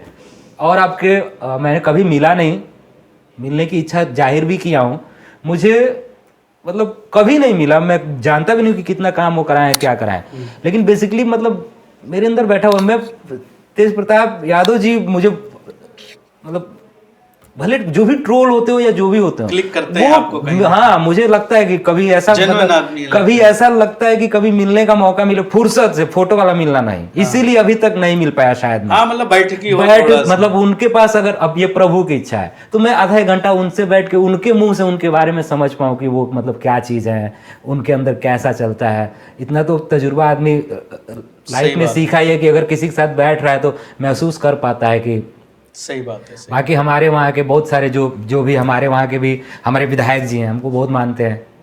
हमारे कुशीनगर मेरा फाजिल नगर विधायक, हमारे सुरेंद्र कुशवाहा जी, हाँ बेसिकली मेरे गांव के ही हैं। तो मानते भी हैं। आपके रणविजय सिंह भैया हैं, हाँ रणविजय जी, राधे श्याम सिंह, मतलब वो तो समझिए कि परसों वीडियो कॉल आया भैया का, दीपक भाई हम लोग ये हैं, मुंबई अभी गए थे। अच्छा। दीपक भाई यहाँ पे भी आपकी चर्चा चल रही है, दीपक भाई ये वाला गाना सुनाइए, उनका जो भी फेवरेट गाना रहता है, और वो तो तुरंत स्टेटस लगाते हैं और वो खुद भी गुनगुना रहे होते हैं। हमारे पास कई लोग का मैसेज आता है कि तू गायक बना दो, रणविजय भैया का, मस्त होके सुनते हैं, मतलब मजेदार। बहुत बढ़िया, बहुत बढ़िया। अब कुछ ऐसे क्वेश्चन जिनके आंसर हम लोग एक लाइन में ले लें आपसे, रैपिड फायर वाले। अच्छा। और मैं चाहूंगा दिल से जवाब दें, उनका। एक आपका फेवरेट सिंगर खुद को छोड़ के। सोनू निगम। भोजपुरी में मैं बात कर रहा हूँ। भोजपुरी में पवन भैया। पवन भैया, पवन जी का कोई सॉन्ग हो, रैपिड फायर अभी थोड़ी देर बात करेंगे। पवन जी का कोई सॉन्ग जिसको आप हमेशा गुनगुनाते हो। ये गाना मैं पवन भैया के साथ भी गाना चाहता हूँ। अच्छा, ये चलिए। कि अरे जा रे जा हर जाई देनी तो है बिसराई, जा रे जा हर जाई देनी तो है बिसराई, कैसे भूल जाई बिखधर्मी के काटल काटल काटल, अरे अखिया से बदरा के हरा बाजी लागल, अखिया से बदरा के हरा बाजी लागल, उठित भरम को देवे जे पागल पागल पागल, अरे अखिया से बदरा के हरा बाजी लागल। क्या बात है, जबरदस्त। तो पवन जी से तो आपकी मुलाकात रेगुलर होती रहती है, तो मुझे लगता है बहुत जल्द ये गाना हम लोग सुनेंगे दोनों लोगों के साथ। हाँ, मैं इच्छा जाहिर किया हूँ। एक्चुअली पवन भैया के साथ सब लोग, देवेंद्र भैया हैं, सब सारे लोग, पूरी टीम ही बहुत अच्छा मानती है, मतलब सबसे अच्छी बातचीत है। लेकिन ये चूंकि मेरे कहने पे और पवन भैया खुद ही बोले अच्छा ठीक है, हाँ, तो उसमें डिफरेंस है थोड़ा सा। बहुत बढ़िया। सो फेवरेट सिंगर पवन भैया हैं आपके। महिला सिंगर, मतलब फीमेल सिंगर आपकी पसंदीदा? भोजपुरी में भोजपुरी में महिला सिंगर शिल्पी राज हैं। शिल्पी राज जी। शिल्पी राज का एक गाना, चूंकि मुझे उनको बोला भी मैंने, जो कंपोजर हैं विजय चौहान जी, उनको भी मैंने बोला कि मेरे गाड़ी में, मतलब अगर मैं 300-400 किलोमीटर की यात्रा कर रहा हूँ तो एक बार वो गाना जरूर बजेगा कि झारस जब बाल सैया जी, मस्त कंपोजिशन लगता है कि लागस का माल सैया जी, बगली से निकाल सैया जी, उड़ावस रुमाल सैया जी, कि पातर करिया डोले हाँ हाँ, नदिया के बीच जैसे नैया डोले ओ सही मोरे सैया डोले हो। क्या बात है। पहली सैलरी कितनी थी? मतलब इसमें सैलरी तो नहीं आएगी, जब आपने प्रोफेशनली काम किया, पहली इनकम, पहली सैलरी कितनी थी मेरे को सोचना पड़ेगा, लेकिन थी, कुछ तो थी। क्योंकि पहली बार जब आप प्रोफेशनली आते हैं और आपको अपनी कमाई का पैसा, एक्चुअली इससे रिलेटेड सिंगिंग इंडस्ट्री, हाँ वही तो बता रहा हूँ मैं। एक लाइन में अगर बताऊं तो मेरी पहली जो सैलरी थी वो 25,000 थी। और कैसे थी, ज़्यादा बोल रहा हूँ मैं, मतलब 25,000 ही थी, लेकिन मैं ज़्यादा बोल रहा हूँ। वो भी कैसे थी, मेरे साथ ये होता था, सर्किल मेरी ऑलरेडी बड़ी थी, नवोदय से निकलना, बीटेक, MBA, तो चारों तरफ लड़कों से मैं घिरा हुआ था। लखनऊ में भी हर गली हर चौराहे, मतलब कहीं भी रुकना हो, कहीं भी पैंट के नीचे हाफ पैंट पहनने की आदत मुझे लखनऊ ने दिया। कहीं जाओ अपना, एक बार निकलते थे अगर होसड़िया पहुंचे तो वहाँ 20 दिन रुक गए, उन पूरे सर्किल से मिल के तब आते थे। तो होता ये था कि जब किसी के घर कोई फंक्शन पड़ता था, शादी के टाइम, मेरे को बस कार्ड मिल जाता था और फ़ोन आना शुरू हो जाता था, आवे के बाद। अब वहाँ मैं पहुँचा, मंच लगा है, गायक गाना गा रहे हैं, अब मैं पहुंच गया। अब दूल्हा जो है, चाहे उनके घर के सदस्य हैं, दीपक आ गए हैं, चलिए वहां गए तो अपने पास 500-700 न्योता भी करके, तो हम जाते भी थे अपना 2-4 हज़ार खर्च करके, न्योता भी करो, गाना भी गाते, धीरे करते 25,000 कैसे। एक हमारे वहाँ के बड़े भाई हैं, वो भी लीडर, छात्र नेता भी रहे और आज अच्छे लीडर हैं, कुशीनगर में बहुत अच्छा नाम है उनका, और मेरे रिलेटिव भी हैं। तो नेता वाले नज़र से कभी मैं उनको देखता ही नहीं हूँ। अक्षय पांडे भैया और लगभग बहुत सारे उनके भी साथ बजाते हुए वायरल होता रहता है। तो अच्छी बातें हम लोग में चलती हैं, मतलब वो भी गाइड ही करते हैं मुझे। उन्हीं के लड़के का उपनयन संस्कार था, 3 साल पहले की बात बता रहा हूँ। तो उन्होंने बोला कि तुम ही को आना है, तो अरे आवे के बाद मेरा मुंबई का फ्लाइट था, मतलब मुझे जाना था मुंबई कुछ काम के सिलसिले में। बोले मैं चाहता तो किसी को भी बुला सकता हूँ, लेकिन तोहरे रहे के बाद। और मैं रहा पथिक निवास में मैं ठहरा 2 दिन, कार्यक्रम हुआ, अच्छा कार्यक्रम हुआ, नया नया एक्सपीरियंस था मेरा भी। उसके पहले मंच पे वैसा नहीं था, ये तो चलता रहता था रूटीन था। अगले दिन सुबह मैं उठ के लॉक करके चेकआउट करके मैं चला गया। आधे रास्ते पहुंचा था, मैं सोचा घर पे भी चला जाऊँ, 2 दिन के लिए आया हूँ, थोड़ी दूर पे मेरा घर है, 20-25 किलोमीटर। कसियाँ अभी क्रॉस किया तब तक उनका फ़ोन आया, कहाँ बड़ो? तब मैंने निकलल बनी घर है। तो अरे मैं आपके रूम पे आया और आप घर चले गए, वापस लौटिए। लौटा तो फिर वहीं पे बैठे वो सारा हिसाब किताब किए, जो भी अपना इवेंट का जो भी था, जो लोग आते थे, जिनका भी बाकी है, वो सब उसी रूम में मैं सोया हुआ हूँ, बगल में वो चेयर पे बैठे हुए, चाय है। जब सब कोई चला गया तो बोल रहे हैं कि कभी कभी सरहा बोलते हैं, एक रिश्ते से साला भी लगूंगा, सरहा तोहरा के कितना दे दें? अच्छा, हम बने कि हमरा के का दें? क्या बात है। तो मुट्ठी बना के ऐसे हाथ में रख दिए। अब हमारा भी देखिए रिश्तेदारी हाल है, गाँव में रिश्तेदारी में आदमी जाता है, मामी मामा का पैर वैर छूता है, तो बाबू हैली नहीं, लेकिन अंदर से तो रहता है कि भाई दिया जा।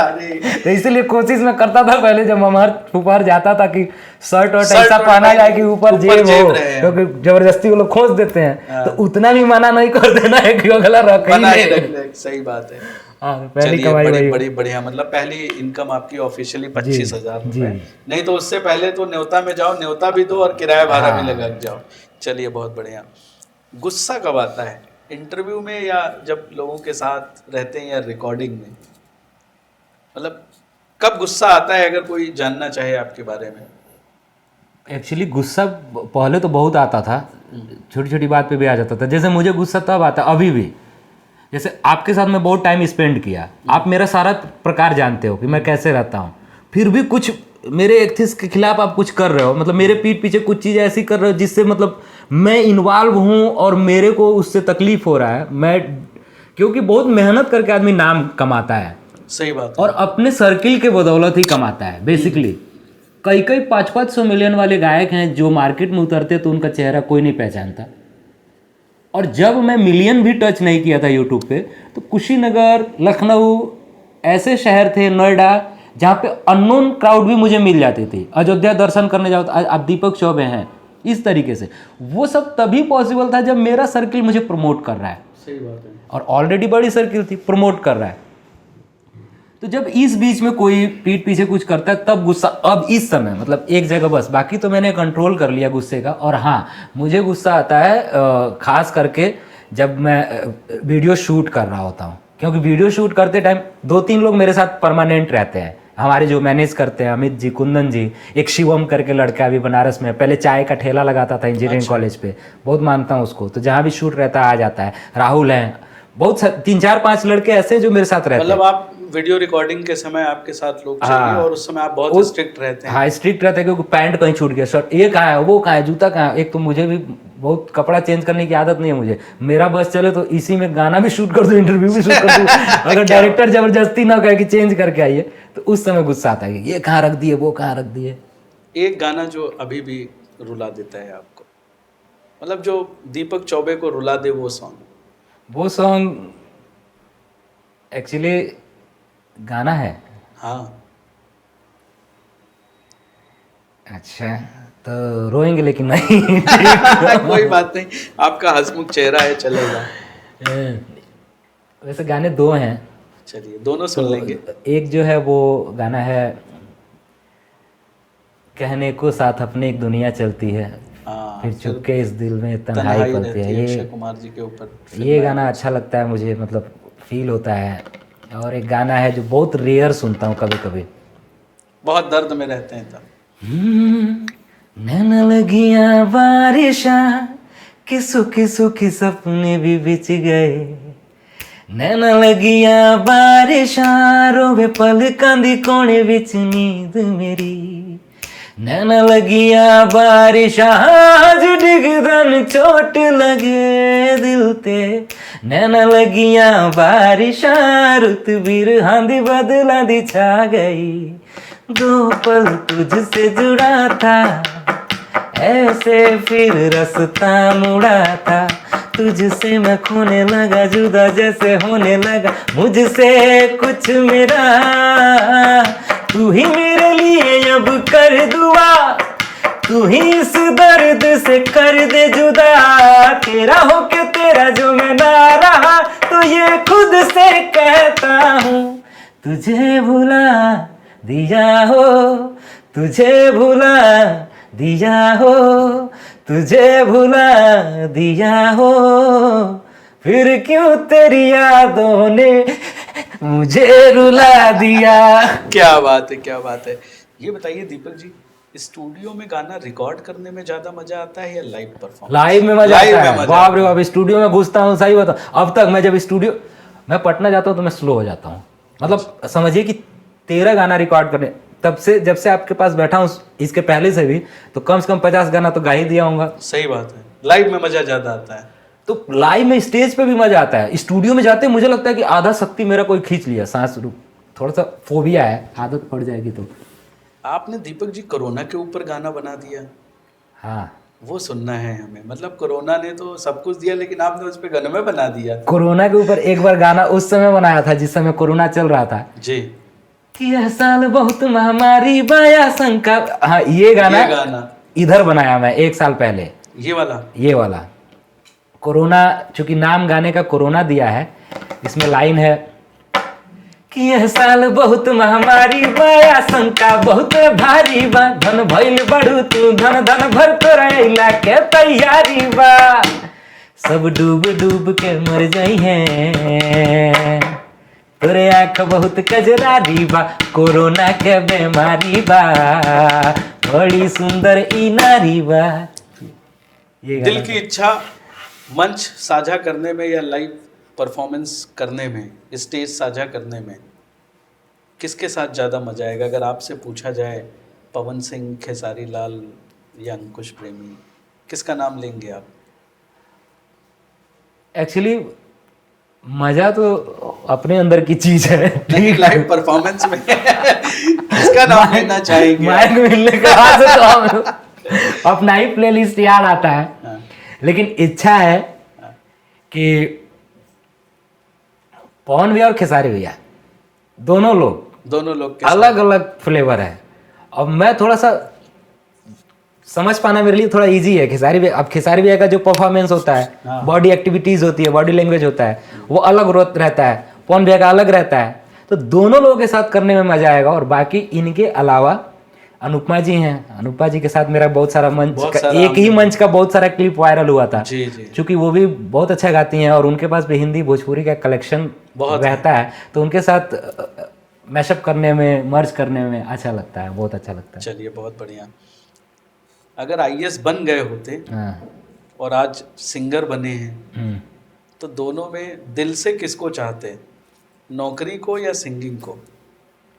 अब वही बात है कि आईएएस बन के गाते तो लोग ये नहीं पूछते कि सुर से भटक रहा है। चलिए बहुत बढ़िया। मतलब लेकिन फिर भी कहीं ना कहीं सिंगिंग आपको यहाँ तक ले, हाँ, मतलब कलम से आप माइक तक पहुंचे, वो डेस्टिनी है और आपकी इच्छा भी थी जी। एक बड़ा व्यक्तिगत क्वेश्चन, परिवार में क्या माहौल है? जैसे अभी उस समय तो मान लीजिए विरोध था, आज तो बेटवा को सब जान रहा है भाई, फैन फॉलोइंग है, गाना गा दे रहे हैं, वायरल है, नेता हूँ, अभिनेता हूँ, सबके साथ आप हैं। तो इस समय माहौल कैसा है परिवार में? क्योंकि पापा शुरू से ही यही चाहते थे, सिविलियन।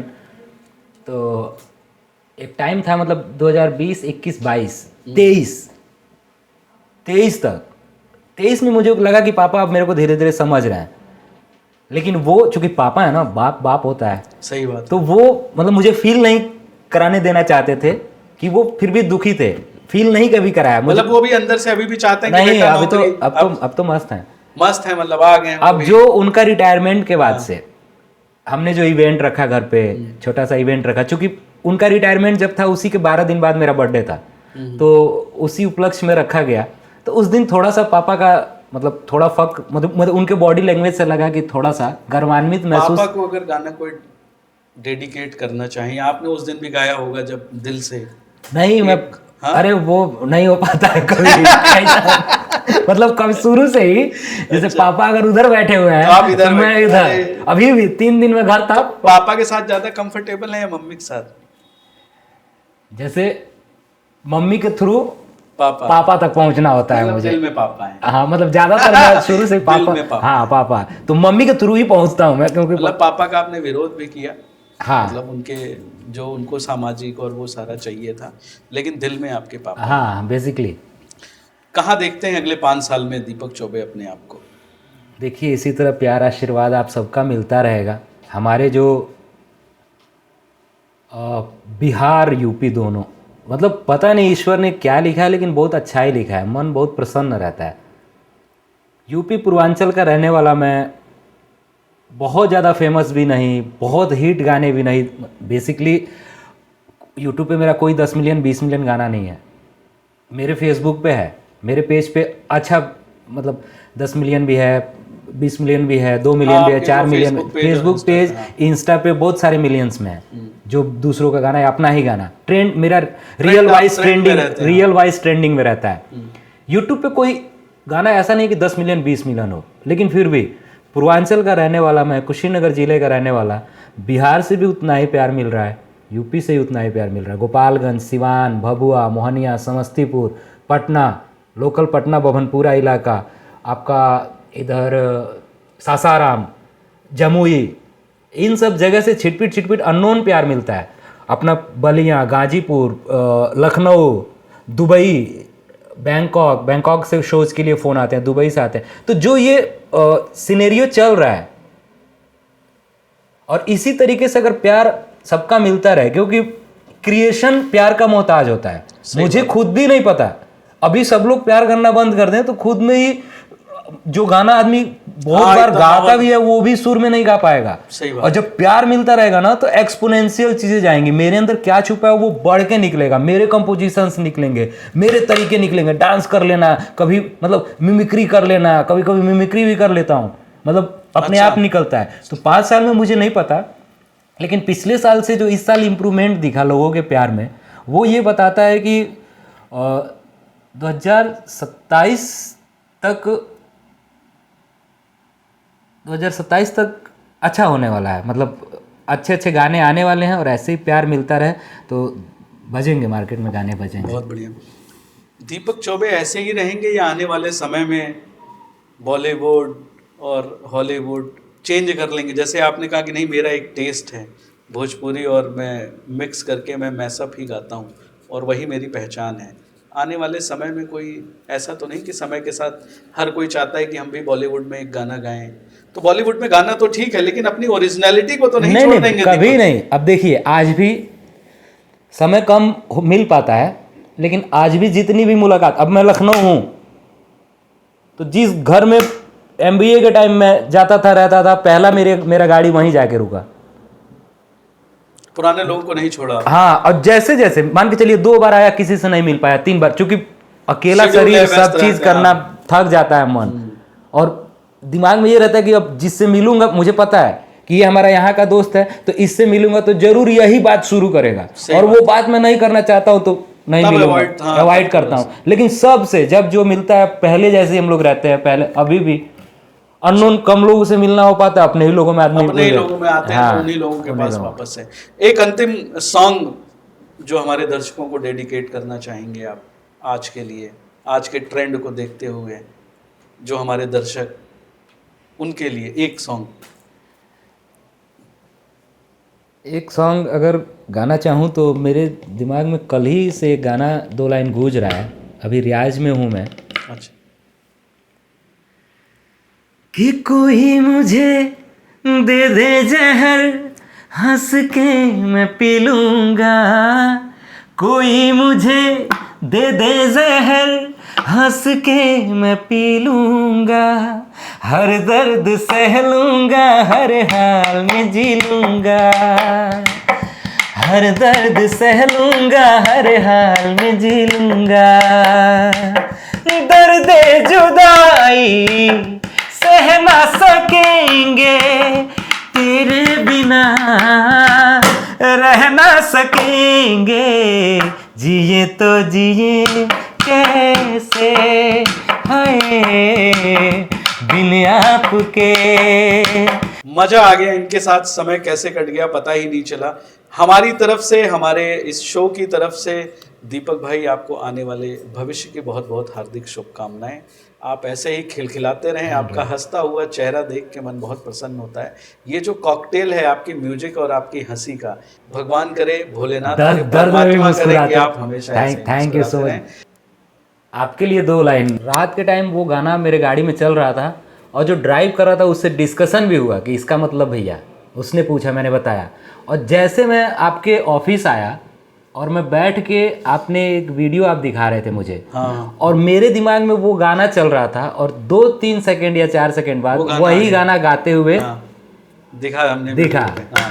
तो मैंने सोचा वो गाना, क्या बात है, क्या बात है, जरूर। कि चेहरा हो जैसे झील में खिलता हुआ कमल, या जिंदगी के साज पर छेड़ी हुई गजल, जाने बाहर तुम किसी शायर का ख्वाब हो, 14वीं का चांद हो या आफताब हो, जो भी हो तुम खुदा की कसम लाजवाब हो, 14वीं का चांद हो या। Thank you so much, thank you so much यहाँ बुलाने के लिए और इतना प्यार देने के लिए। बहुत बहुत धन्यवाद दीपक भाई, मजा आ गया। दिल तो नहीं कह रहा है, लेकिन समय आपका बहुत कीमती, आपने इतना समय दिया, मैंने आपसे आधा ही घंटा मांगा था। बहुत बहुत धन्यवाद। Thank you.